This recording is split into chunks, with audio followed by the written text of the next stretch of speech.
Hello, queers, gays, and theys. My name is Caitlin, and I am a cohort member of Frontiressex Community Project. As you all know, Frontiressex is dedicated to sexual health and education in teens. Today, the topic of discussion, and the spookiest topic of all, the sex talk.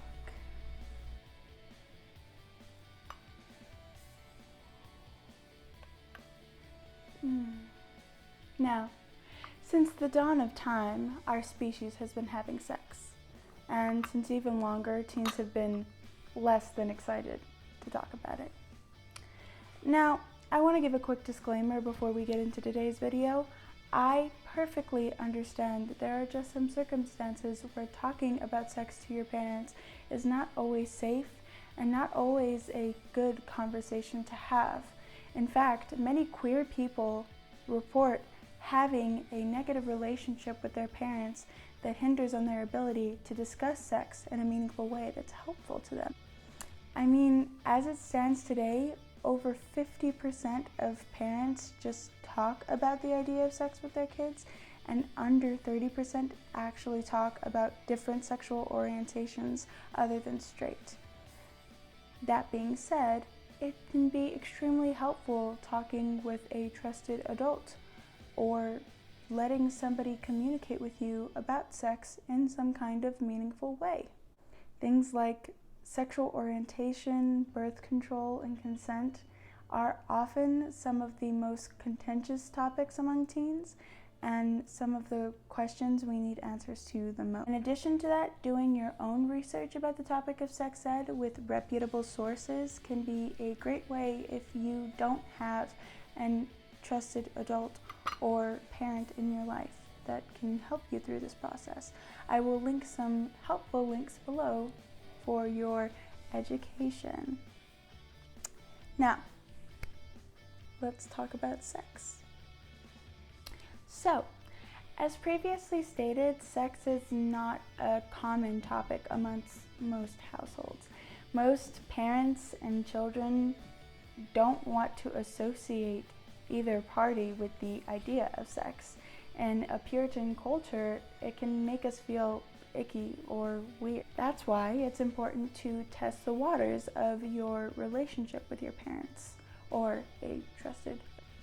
Things like mentioning the subject while you're watching a piece of media, or even texting them questions if that's the kind of relationship that you have, can open the door to even the opportunity of talking about sex, which is extremely important. Now, talking about sex, especially if you're uncomfortable with the subject in general, isn't something that you want to have at Target or the barbershop, right? I would suggest that you find an area that you're most comfortable with in a situation that you're most comfortable with.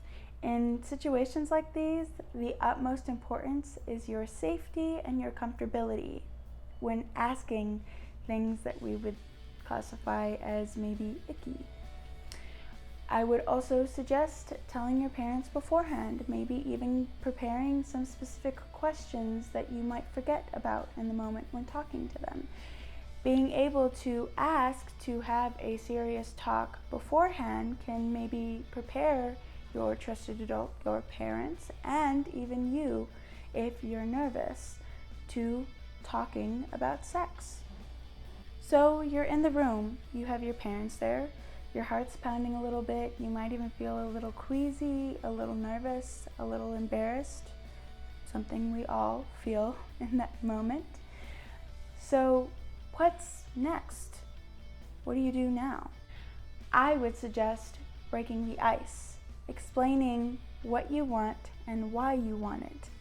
Saying things like, I know this is a little weird, or I was just wondering if, can really help break the ice and tell your parents why you want this information.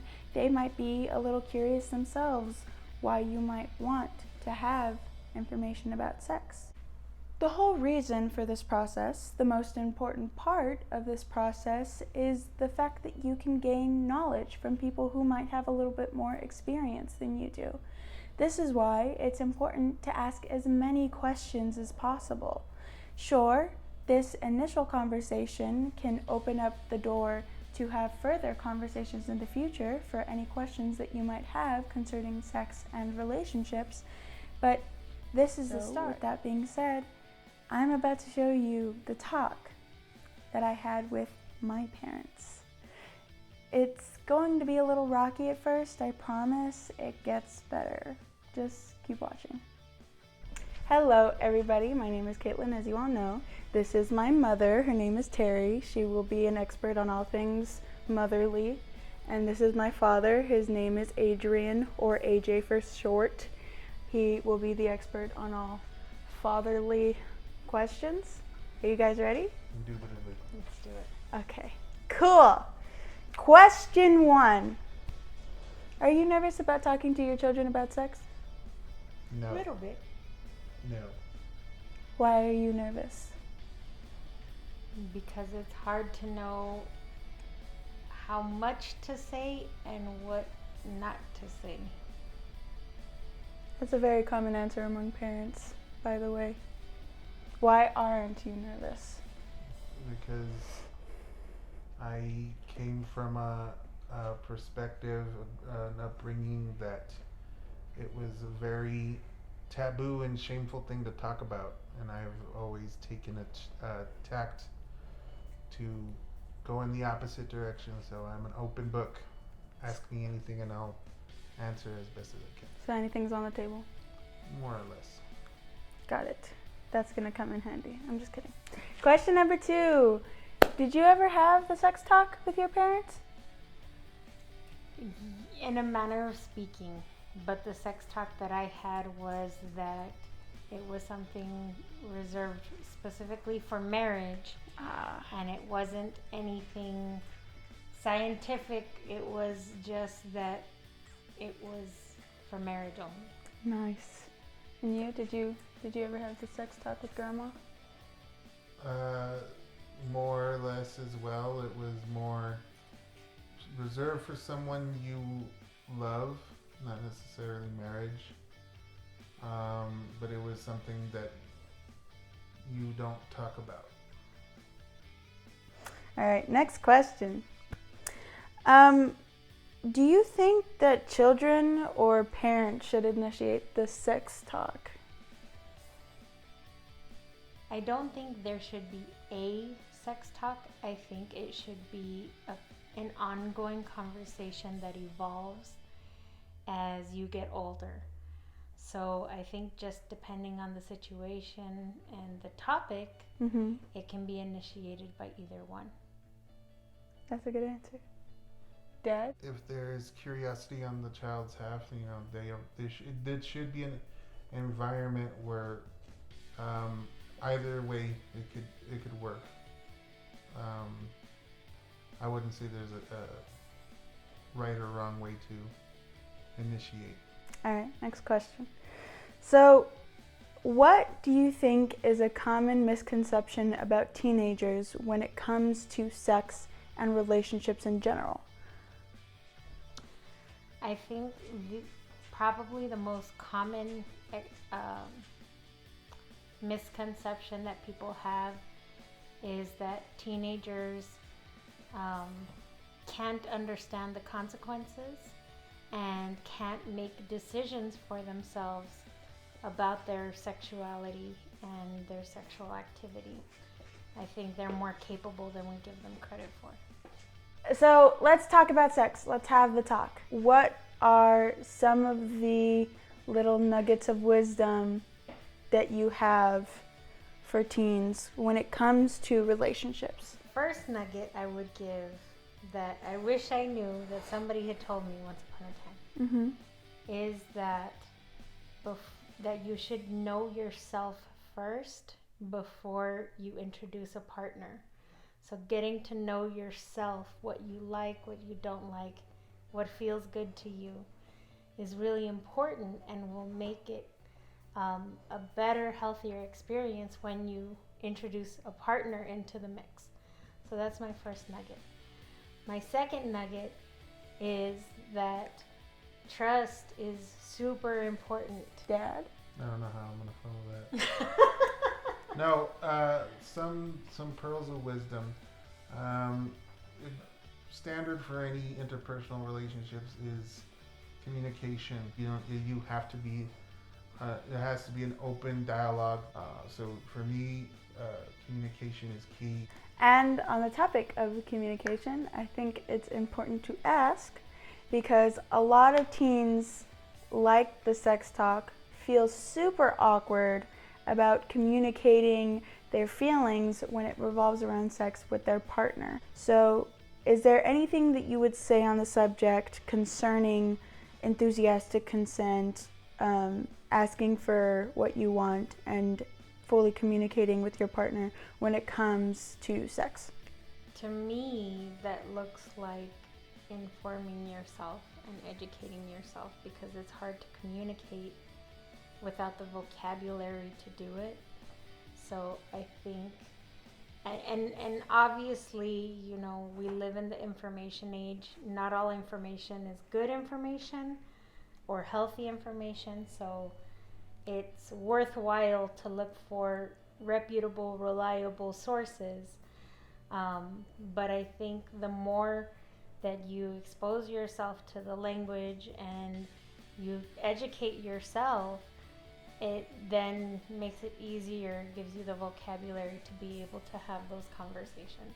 Dad, do you have any tips? What enthusiastic consent looks like, and it's knowing the difference between an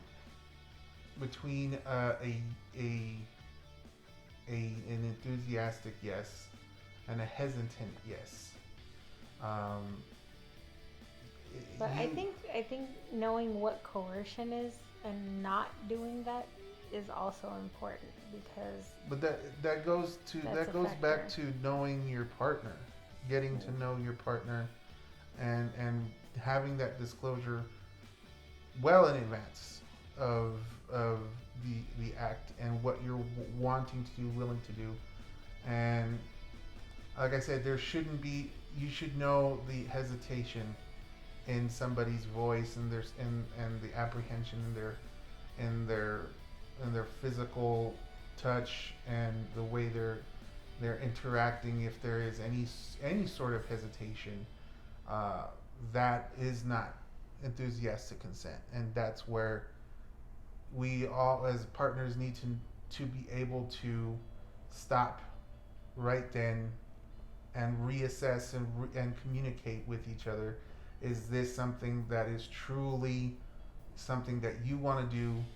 And it's okay, but on any side, to revoke that consent, because you could, especially if you're coming to it brand new, you could be completely down for something, and in the moment, like, hey, this doesn't feel comfortable, this doesn't feel right, so I'm gonna put the brakes on that. So, you guys might not know, they know for sure, but I identify as a lesbian. I am part of the LGBTQ community. And so, things can look a little bit different for LGBTQ people when it comes to sex and relationships. So my question is, do you think that the sex talk needs to look different for children who are part of the LGBTQ community? I think so. How that conversation may be different than if your child is heterosexual is there's the additional element of having to address their vulnerability in society and how they can be victimized. What about you, Dad? 100% needs to be different. 100%. Just logistically, it's different from heterosexual relationships. Not better or worse. It's different, and there needs to be a lot more listening on behalf of the parents, because especially if the parents are heterosexual, because the experience, the accepted culture is different. What is of the norm and what is considered typical. So, you know, getting to know, just acknowledging that this sex is becoming a part of their child's life. This next question is going to be a little bit more silly. I know that the serious question was the last one, but this one's going to be a little bit more silly, okay? So, Dad, sex is like blank. Sex is like skydiving. Do you want to explain that a little bit? Sure. You can feel super nervous, even a little queasy. Should I? Will I? Do I get to? And then you jump out of the plane, and then it's terror and panic and excitement all at once. Mom? Ice cream. Why? Because I wanted to avoid food metaphors. because there's lots of different types and flavors. Everybody kind of has their own personal favorite, and some people don't like it at all. And all of it's okay. I really like that. Asexual representation is important. Not everybody has to have sex. Do you two have any words of wisdom, any last thoughts, any emotions about this discussion, anything you want to tell the people at home?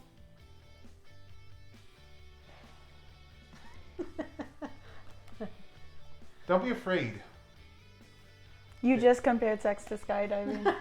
You like literally There's certainly an element of danger, but don't be afraid. It's a aspect of life that you can choose not to engage with, that you can choose to engage with. Don't be afraid to have the conversation with your child, have the conversation with your parent, because it's something that you come to grips with. And that can be very scary, but, take courage and talk about it. Sex is it's an important part of life. It is very, very important, and in relationships it can be very, very important. But it's not everything. And we live in a culture that celebrates romantic love over anything else, over everything else, and that romantic love is often centered around sex. And the reality is that you can have romantic love that is very sexual or sort of sexual or not sexual at all, and you can have incredibly intimate and powerful relationships that are not sexual at all, and that love is important too. So don't buy into the idea that it's the end all and be all, because it's amazing, but it's not everything. And there are all kinds of other aspects of relationships that are also important and also really satisfying. It's just one of the aspects that can be really amazing. So don't buy into the hype. Well, there you have it. Wise words from very wise people. This is my mother, once again, Terry. Everybody give a hand at home. This is my father, once again, AJ. Everybody give a bow.